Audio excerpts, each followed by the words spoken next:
Hi, I'm Charlotte Smith with BladenOnline. Thank you for joining me. I'm here at the new Elizabethtown Fire and Rescue Building with Elizabethtown Fire Chief Nick West. Thank you for joining me, Chief West.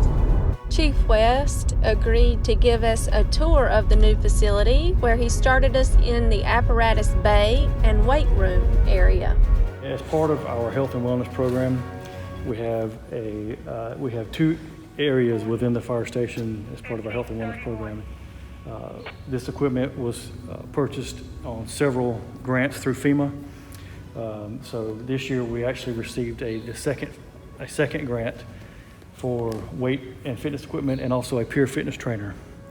So our peer fitness trainer is going to be individualized fitness training for our firefighters.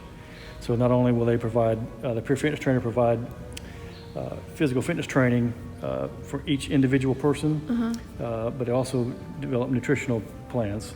So depending on if the firefighter has a particular goal in mind, whether it's weight loss, whether it's strength, whether it's cardio or endurance, he'll create the plan individually for each firefighter, and then we'll have the equipment in place to utilize it. So out here in the bay, this is the strength training area out here, and so this is where we do the strength training and with our heavy weights.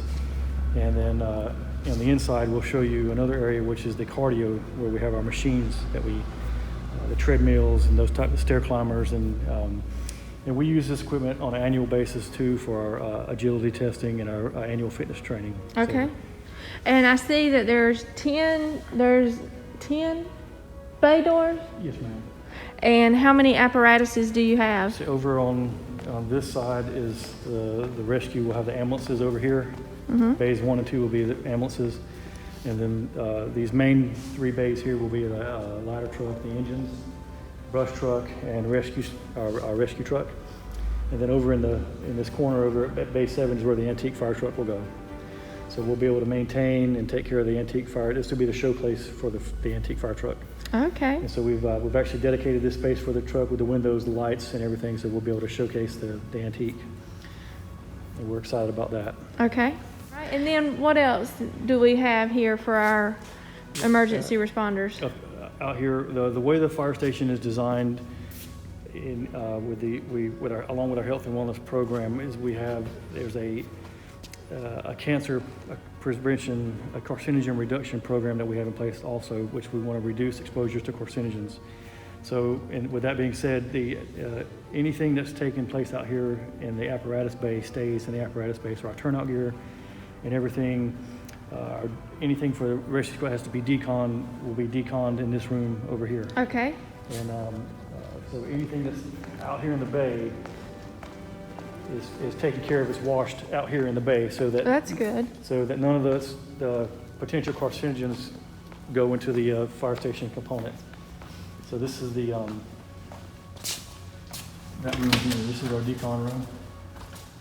This is where the washing machine will be, tool room, ice machine, and we have a sink for deconning our equipment. Okay. Yeah. And this is the actual machine. This is our washing machine here, but we just got to get it inside, get it hooked up. Yeah. Okay. And this is the maintenance bay here. This is where we'll do vehicle maintenance.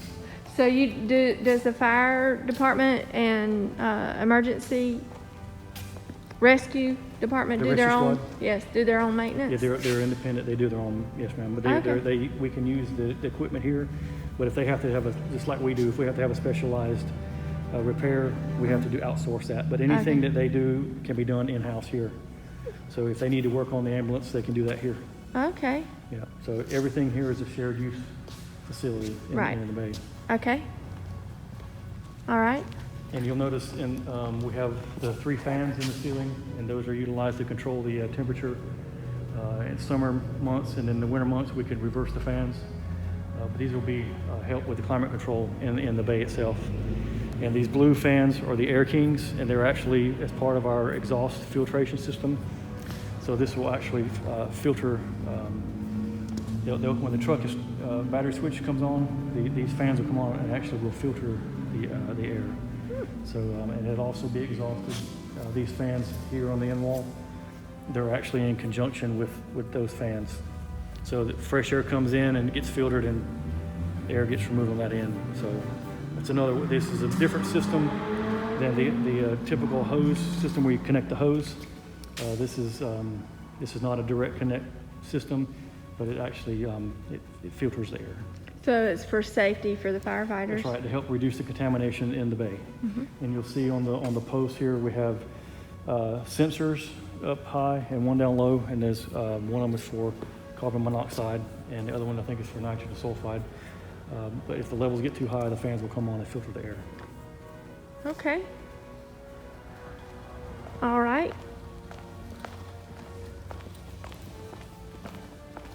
What's that up there? That storage? is storage and access to the heat and air. Okay. And there's controllers up there for the emergency alerting system. Uh-huh. So this is a restroom here. Okay. And then obviously controls for the bay doors. So this is the secure door. We actually have a keypad here. Okay. So that we can have control access to the building, right? So what we try to do is keep our contaminants out here, and then as we go, we have a separate laundry room in here. So anything that's taken care of, that's utilized inside the station, is taken care of inside. So we completely separate. Okay. So that's unique. Nice. For sure. So how many rescue personnel are there in the facility at a time? Well, it depends on who's on shift. Typically, the fire department, during the week, we could have 5. With volunteers, we have as many as 10.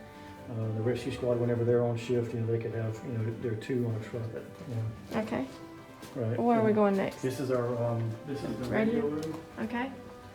This is where the computers will be set up. This is where the day-to-day operations will be taken for the firefighters. We'll have a monitor on the wall up here, which will show our when our calls come through. It'll actually look like, well, we can use it now on our phone. We have a system that we're testing out called Rover. And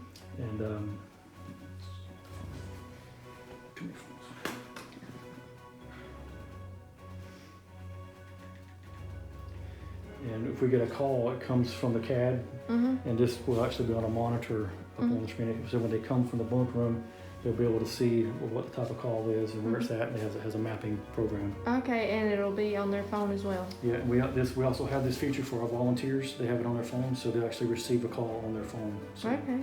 Right.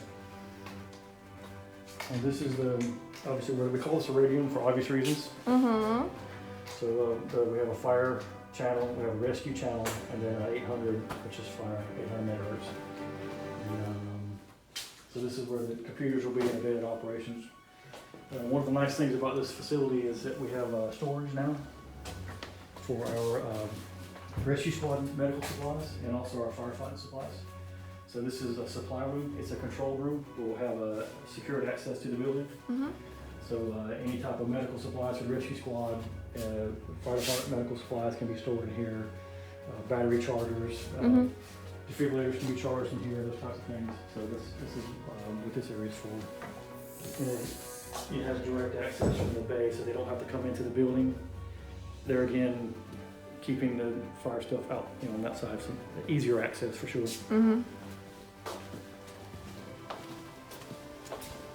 This is the other fitness room, the indoor fitness room. And this is where our equipment is, our treadmills, stair climbers, rowing machines, and an air bike. And this is the more of the cardio and endurance type training here for our machines. Okay. So obviously it's indoors, so this is nice. And then this is the EMS, the rescue squad's office. They have a rescue squad has an office here. So this is their office here for the rescue squad.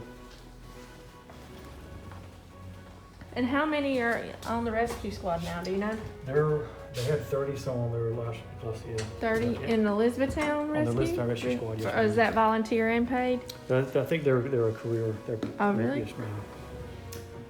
And this is the laundry room. So this is a residential laundry room. This is where the washer and dryer will be here, and this is where we'll have a folding table in the center. So this, when I take you around to the bunk room, this door here actually comes from the bunk room. So you can access the laundry room from both sides. Okay. And but like I said, this is where the indoor residential stuff gets washed in here, separate from the firefighting stuff. Okay. Trying to control the, the carcinogen exposure. Mm-hmm. This is a supply room. And this is janitorial supplies in here. We have the floor cleaner, window cleaner, decontamination stuff up there. It's basically a system where you can put in the jars or in the mop bucket. Mm-hmm. So we have a mop stand here. So we can station cleaning supplies are in here, and so this is where all that stuff will be taken care of in here. Okay. This is the kitchen and day room. And obviously our recliners and stuff will be, this is a common open day room Okay. and commercial kitchen. Very nice. So we have our stove, refrigerators, pantries, large commercial sink, big pots and pans, and so we'll be able to really utilize this, during fundraisers, hurricanes, large events where we have to cook a large amount of food. So, Mm-hmm. then we have an outdoor access to the patio where the grilling area is outside, covered patio. Okay.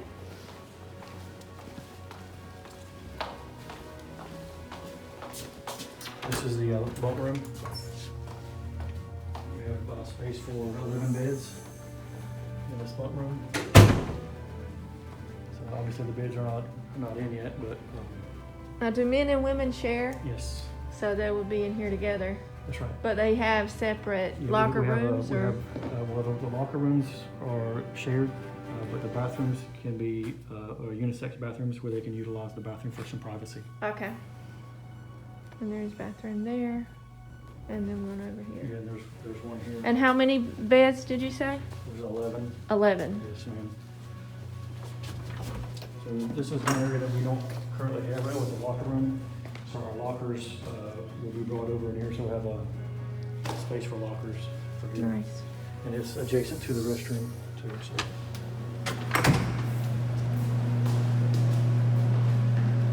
Very nice. And how many showers?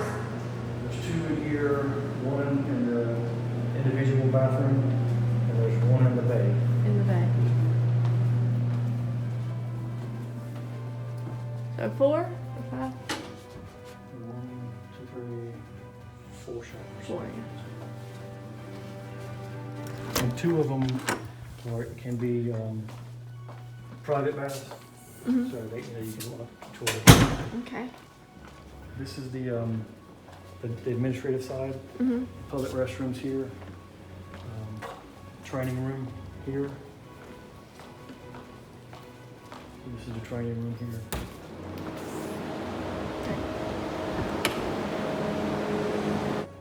This is the front entrance. This is the supply room here. Reception area.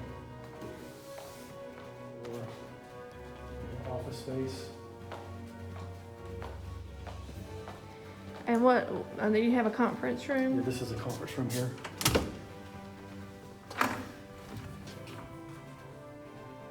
This is the conference room, and this is the emergency operations room for the town. So whenever the town has an incident, such as several of the hurricanes we've had in the past, the town will come here and utilize this facility for emergency management. Oh, okay. So, but it's for the town's component of the emergency management, not the county. Not the county. Right, board. we'll be able to communicate with the county EOC next door, so we're excited. We're Yeah, excited that's- about that. Yeah, but So so the basically- police and So the, town police will be here, EMS. fire department, town admin, and those types. And public works will have our monitors up here where we can monitor weather, news, current events, radios. We have access for our phone line. We have phone lines, data lines, and receptacles on the floor for the computers and those types of things. So this is what this room will be utilized for. okay. And we'll also, with the sheriff station, the conference room, right here adjacent. So if you need more room, you could utilize this. And then utilizing the bunks, the kitchen, the whole thing will be contained, and our generator runs the whole building. So that's a good thing. Okay. So when do you expect to be in here? It's my understanding They're still working on a few last-minute items, so I'm hoping within the next week or two we can, have a finalized date for when we can move in, when the contractor's finishing up their, the final few things. And it was a local contractor, Devon Builders? Devon Builders. And what about the other building? Are you going to use that for public works? Do they know? Yes. Do you know what they're Yes, going to ma'am. use it Matter for? of fact, Public Works is going to be moving into that building, and I was actually talking to some of them today about transitioning over to it, so they're excited about that too. So that's good. You see the brick that we have here on the inside here. This was actually brick that was on the former Justice Motors building. I was wondering. So we salvaged the brick, and Devon Builders helped us do the brickwork, and so we actually salvaged a piece of the old property that was here. So this is a bit of history here on the. That's one thing I like to show people that, hey, we're thankful for the history that the town has, and yes, we're moving on with new, but we do have a historical component in the building, so it's kind of exciting. Right, and that was actually a dealership. That's right. A GM dealership here in Bladen County. That's right. All right. Well, thank you very much. You're welcome. Thank you for coming.